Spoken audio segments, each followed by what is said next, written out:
Hello and welcome to the Awesome TV Show with Nikhil Taneja for one last time. Yes, all good things come to an end, so all awesome things must end too. It's been 3 years and 3 seasons of the Awesome TV Show and it's been such a joy. Honestly guys, thank you so much for hanging out with me for so long, for all your fantastic comments on YouTube, for your lovely feedback on Twitter and Instagram, and the two of you who still use Facebook. I also actually want to thank everyone who made fun of me in the YouTube comments because I learned how to be a better host from them.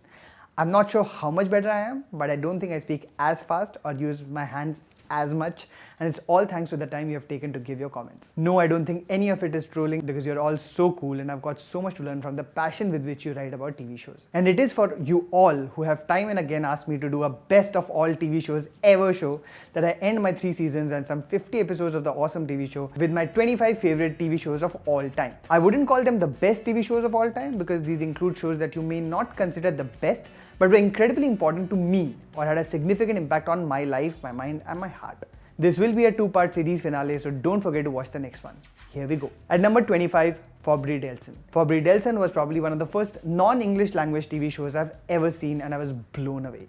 At a time when thrillers on TV used to look like 24, the Danish series was a landmark TV noir drama that not only tried to solve a murder over 20 episodes, but also went into the emotional depths of the impact death has on people. There are other thrillers like The Americans, House of Cards, The Shadow Line and more that I've loved over the years, but Faubourg Delson was the first that truly also moved me, and it also made me realize that I really want to go to Scandinavia. And a few years later, I did. So yay! At number 24, The Good Wife. There have been some tremendous procedural TV dramas over the years, from House MD to Prison Break to Elementary to Suits to The Good Fight, that I've thoroughly enjoyed. But The Good Wife was the very first one I saw that didn't feel like a procedural because it was so much more. The world of The Good Wife had such incredibly real, flawed and beautiful characters, but my favorite part of the show was that it had something to say each time. And it stayed fresh for 7 years. It also had an Indian Archie Punjabi among the lead characters and one of the biggest tragic romantic arcs that I will never forgive them for. I miss you, Will Gardner. At number 23, The In-Betweeners. British TV has never failed to deliver laughs. From Coupling to The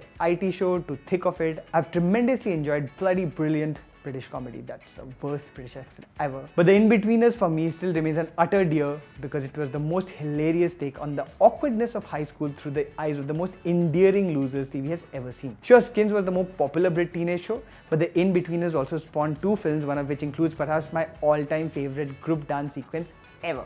At number 22, Sherlock. Speaking of favorite British shows, I do love Luther so much because of the ace bloke that is Idris Elba, and Downton Abbey did remain close to my heart until they started bumping off all my favorite characters like it was Game of Thrones. But Sherlock remains one of the best things to have happened to TV fans ever. And it's mostly and almost entirely because it gave us the legendary Benedict Cumberbatch. I love Martin Freeman too, but there's been little that's been more fun than seeing Cumberbatch's mind work on screen. By the way, and I know this may be blasphemous, but I think Johnny Lee Miller and Lucy Liu's Elementary MD was a far more consistently good Sherlock, and believe it or not, it had a better Moriarty. At number 21, You're the Worst. There have been some lovely shows about millennials and how they try to deal or not deal with life and love, like The Brilliant Casual that I hate has come to an end, or High Maintenance, or Easy. But the one that left the deepest impact on me has been You're the Worst. For one, it was the anti-rom-com, had the most real take on love in the time of Tinder I've ever seen. For another, it went to some really dark places and tackled themes like depression and PTSD in a way that I've never ever seen on TV.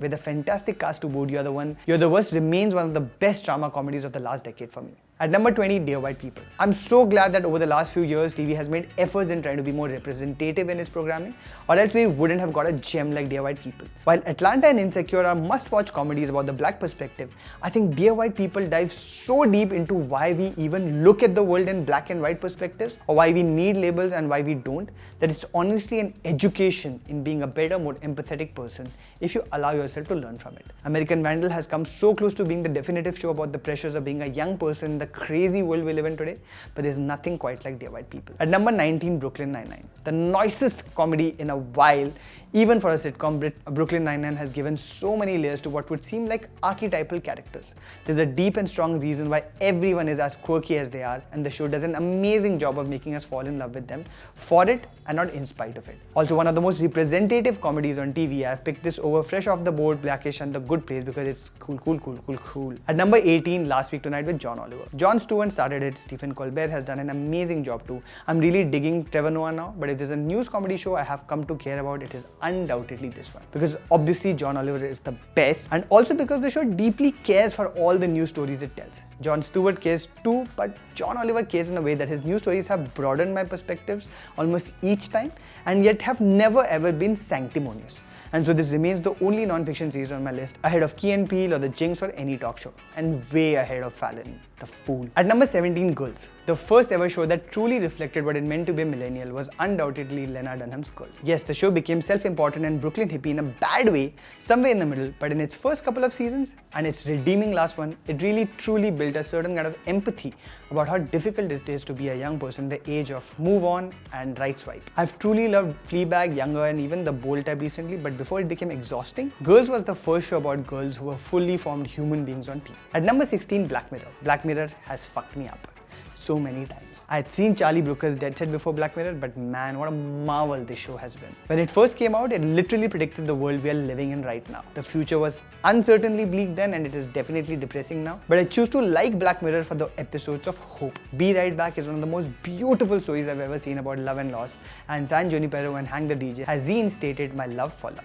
Alright, that's where I end this episode so that I can ensure you come back for my top 15 favorite shows of all time. Before I go, here are my favorite TV shows of 2018 so far. Cobra Kai on YouTube Red, The End of the Fucking World, American Vandal, BoJack Horseman, Lovesick, Wild Wild Country, Daredevil, The Good Place, Glow, and Dear White People on Netflix. Mozart in the Jungle, Suits, The Good Fight, The Looming Tower on Amazon Prime, Billions, Trust, Succession, High Maintenance, and This Is Us on Hotstar, Counterpart and The Handmaid's Tale on Sony Live that's just launched. If you can guess the shows in my top 15 or my favorite show that I have actually spoken of before, please comment below and like and share and subscribe to the Film Companion channel. And if you want to say I love you and goodbye to me, then tell me on all social media at Taneja Main Hoon, क्योंकि तनेजा मैं हूँ, mark इधर है.